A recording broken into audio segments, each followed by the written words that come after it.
This is the brand new ASUS ROG Strix 16, one of the most powerful gaming laptops ASUS is offering for 2025. I'd give you a US price, but with all the tariff drama lately, it changes faster than your GPU temps under load. Like just yesterday, I heard Trump drop tariffs on computer parts to America. So surprise, this might suddenly be $3,500 or $4 million. Now, if you're in Canada though, be ready to drop about 5,000 bucks. That's basically the price of 3 kidneys if you're selling wholesale.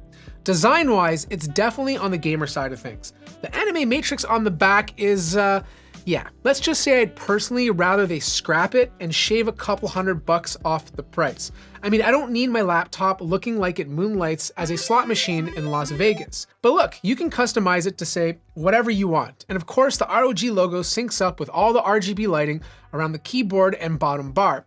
Now, this isn't one of those ultralight 16-inch laptops. It's a bit of a chunk, over 6 pounds, but that means there's plenty of room for cooling and performance. It's mostly plastic though, which is kind of unfortunate. Like the lid is aluminum, but the chassis and bottom are full-on plastic party, but without Barbie. Ports, ASUS nailed it. On the left-hand side, you have your proprietary power connector. You have a 300-watt power brick, so maybe skip leg day. A 2.5 gigabit per second Ethernet port, HDMI 2.1, USB-A, 2 Thunderbolt 5 ports, and of course, your audio jack. On the other side, you have 2 USB-A ports, and the back, well, it's just vents. Opening it up, the hinge feels super solid. No floppiness here, okay?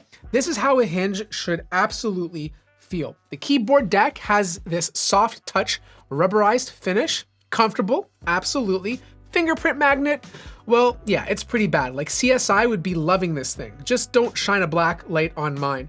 No dedicated numpad, but ASUS did build one into the touchpad. And in order to activate it, you have to press the little numlock button over here and it will automatically pop up. Now, personally, I don't need it, but I appreciate the option for those that do, but I feel some will still be upset without it being a physical one. Now, since we're on the topic of the touchpad, it is huge, it's made out of glass and feels great, but it does have a bit of a diving board click, but it's not too deep. And sticker placement? Surprisingly classy. It's like the sticker guy who is usually drunk, pregnant, and blindfolded actually lined them up for once. I mean, he does make the big bucks. The keyboard is fantastic. ASUS makes some of my favorite laptop keyboards. Clicky, 2 millimeters of travel, and perfect for both gaming and typing. You got dedicated macro keys up top, and while there's no fingerprint sensor, Windows Hello facial recognition is built into the display. Okay, this is the 1080p webcam. You guys let me know how it looks. I'm using nothing but natural light being diffused by a bunch of blinds. Let me know how it looks and how does the microphone sound. We do have per key RGB lighting, which looks great, especially against this black deck. And there's a wraparound RGB light bar for that full gamer glow. But let's talk about software. ARM Recreate is getting ridiculously messy. The interface is packed with too much fluff. Changing GPU modes used to be one click. Now it's a mini scavenger hunt. I mean, there's even an active wallpaper section. Like, just why? Why is it honestly starting to look like a flea market of stuff you don't need? And I think it's time ASUS spent the time to simplify the look to make it easier for people using their software. But the display, wow. ASUS nailed this. It's a mini LED panel with over 2,000 dimming zones, hits over 1,000 nits of peak brightness, and looks incredible. Like, I cranked up the brightness and thought I need to wear sunglasses indoors. So it is a matte display, so you get less glare and reflection, but the viewing angles are not as good as OLED. But you do get better longevity out of this panel because it will never burn in.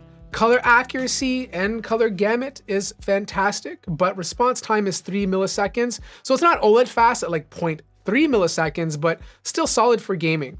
Also, because it is not OLED, you have no PWM flicker. Speakers, you get 4 and they sound pretty decent. I'll do a quick comparison with the Gigabyte Aura 16, and you guys can decide which one sounds better.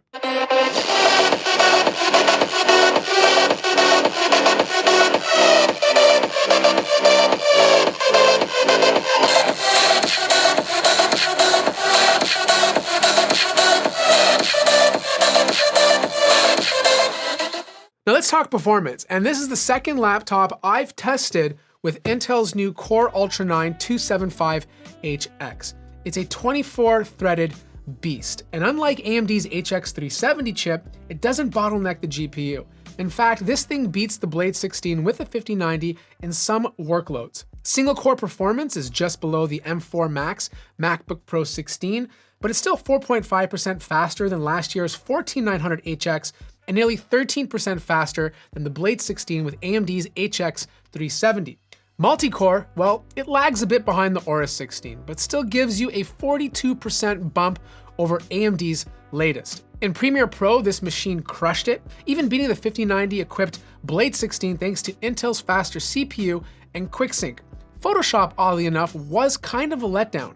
Performance dropped 26% compared to last year's chip. Maybe Adobe needs to optimize its software for these new CPUs. GPU performance, well, the RTX 5080 does great.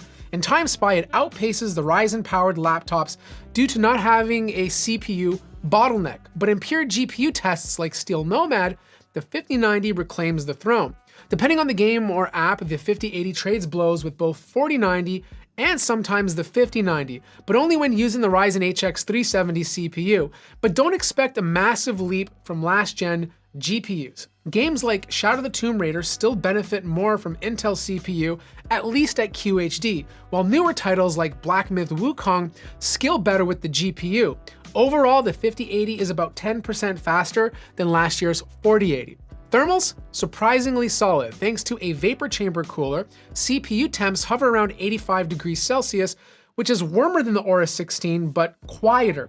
ASUS caps fan noise at 57 decibels in turbo mode, while Gigabyte cranks past 60 decibels. But if you want cooler temps, flip into manual mode, max out the fans, and boom, cooler and slightly better performance at the expense of a noisier laptop. Now, if you're wondering how the quick latch system works, it's fairly simple. You have this little latch over here, you just slide it, and then you kind of just pry off the bottom and it automatically pops open. You don't have to unscrew anything, which is quite fantastic. Now, internally, you can see a very clean looking system. Under here, you have your vapor chamber cooler.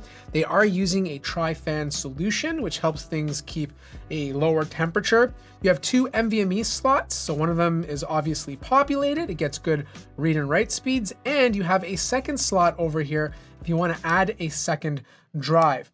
RAM is upgradable. I have 32 gigabytes inside of here, but you can place up to 64.